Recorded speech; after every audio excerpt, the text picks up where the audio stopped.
John Cole Scott, founder of the Active Investment Company Alliance, is here, and it's time to talk investments in closed-end funds. This is The Navigator. Welcome to The Navigator from the Active Investment Company Alliance, where we're talking all-weather active investing and plotting a course to financial success. Now, the AICA is a unique industry organization, brand new, and it represents investment firms, creators of closed-end funds, and users and investors. And The Navigator, well, this is going to look at aspects of investing in closed-end funds and business development companies so that if you're looking for excellence beyond indexing, The Navigator is going to be pointing you in the directions to look. Joining me today, it's John Cole Scott. He is the Chief Investment Officer at Closed End Fund Advisors in Richmond, Virginia. He is the founder and executive chairman of the AICA. And we start in on this new adventure. We've got a lot to cover and a lot that we want to talk about in the coming weeks and months. John Cole Scott, it's great to be doing The Navigator with you. I'm so excited to be here, Chuck. You have a lot to be excited about, and it's not just that here we are doing the Navigator podcast, it's that you've got a brand new organization. And like I said, you're bringing in folks from a variety of aspects. So before we get into the things we'll cover in the weeks ahead, where we might be talking specific investments or we're talking strategies and more, we first have to understand where AICA is coming from. And like I said, it's got everything there, which makes it's not really like a normal trade association. So what are you trying to do here? So the key to me was really looking at the ecosphere of the closed-end fund and BDC market, both the listed structures that are well-known by investors and some of the non-listed structures in the closed-end fund and BDC space. And to get leadership and coordination with the fund sponsors, those that create the funds that allow us to have investments for our portfolios, and then also the product sponsors, which are the investment firms out there that use those funds to create diversified products of the funds that investors and advisors can use for their portfolio. And that's the main leadership structure, but we also want to have input from everyone involved, the stock exchanges, from the analysts, from the proxy firms, from the activists even. We want everyone to have a voice for the betterment of the universe. It sounds that rather than a trade organization, this is almost an educational organization. Yes, you've got all of the industry folks, but you want to make sure that the public is better aware, has a better understanding, and knows about closed-end funds, which long before you and I ever talked about doing this together, I've always felt that closed-end funds were completely overlooked by most investors. So is the idea to raise the bar on education and knowledge in closed-end funds? It is. So a couple of things. I've been 20 years at Closed-End Fund Advisors, a 30-year-old specialty firm. In 2012, I launched our own independent data business, cefdata.com, and we're using that data business to be the API or the automatic data feed for the AICalliance.org website, which is going to be a mecca for discussion forums, for profile pages, for BDCs, closed-end funds, even the non-listed, like interval closed-end funds, which are gaining a lot of traction in the market where there's no real public area. And we're going to have rich content like this podcast, as well as webinars, videos, and articles, and events as well. You know, you talk about events.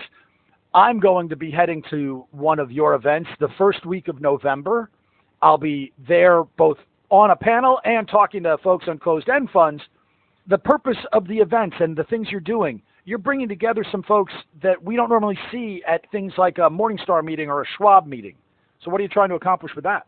Absolutely. So, there's lots of different types of investment conferences out there, but the crux of this was diverse, engaging, panel-driven conferences versus a manager talks about his fund, which is sometimes very educational, but also very easy for the fund sponsors themselves to do. So November 6th in New York City, we have 8 panels set up, and we have 3 to 4 presentations that we're firming up right now to engage the whole neighborhood of investment professionals. And it's actually an invitation and curated panels. There's no cost to speak. You're welcome to sponsor, but no cost or requirement to speak.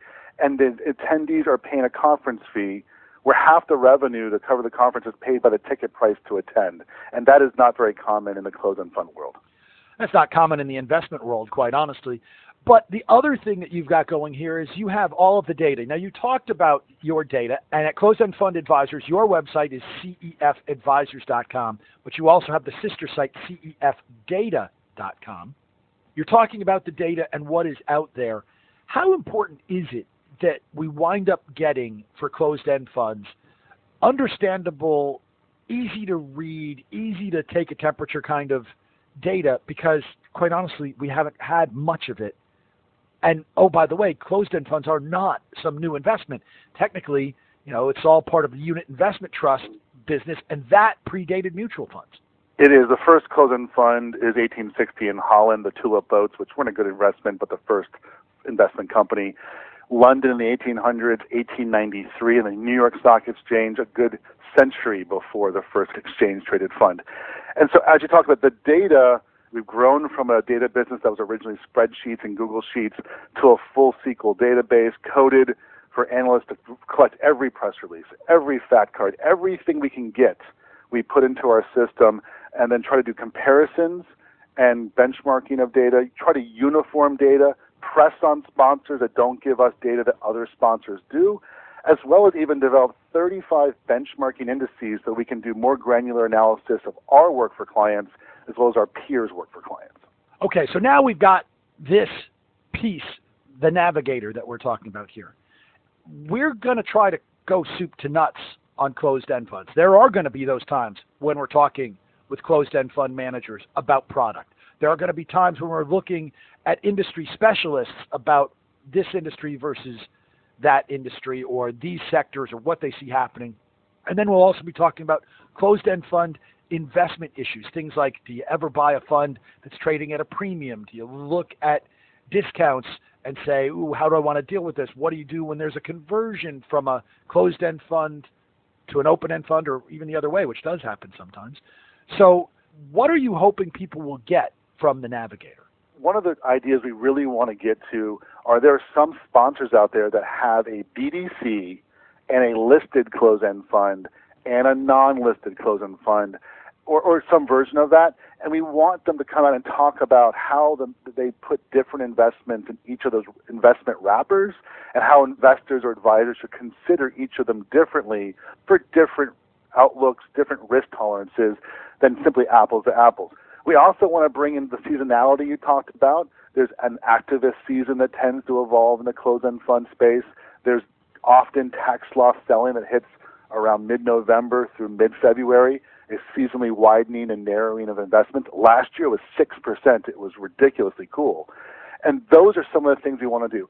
It's also on new versions of the structure. So I could see getting a 40 Act attorney on here talking about how they're pushing on the SEC to make more investments in portfolios for individuals and advisors that make more sense as we get to longer retirement periods. So we've got all of that coming. We're excited about it. And I should point out that the website for the Active Investment Company Alliance, AICalliance.org, is going live the first week of October, basically. As we get into October, everything's really kicking into high gear, along with the start of this podcast. So as we get this started, do one thing. Tell my audience as plainly as you can, if you've never heard of closed-end funds before, what's the reason you're going to want to know what we're talking about? What's the thing about closed-end funds that you're missing if you've never heard about them until we talked about them here today?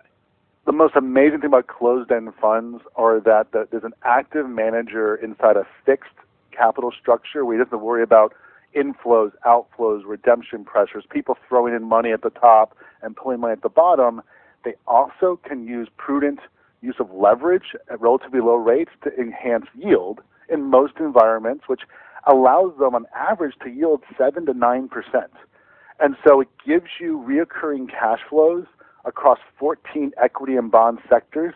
It gives you the choice to change your mind and not be stuck in a hedge fund. You can build your own product, and you get to do it based on your risk tolerance, your cash flow, your tax rate.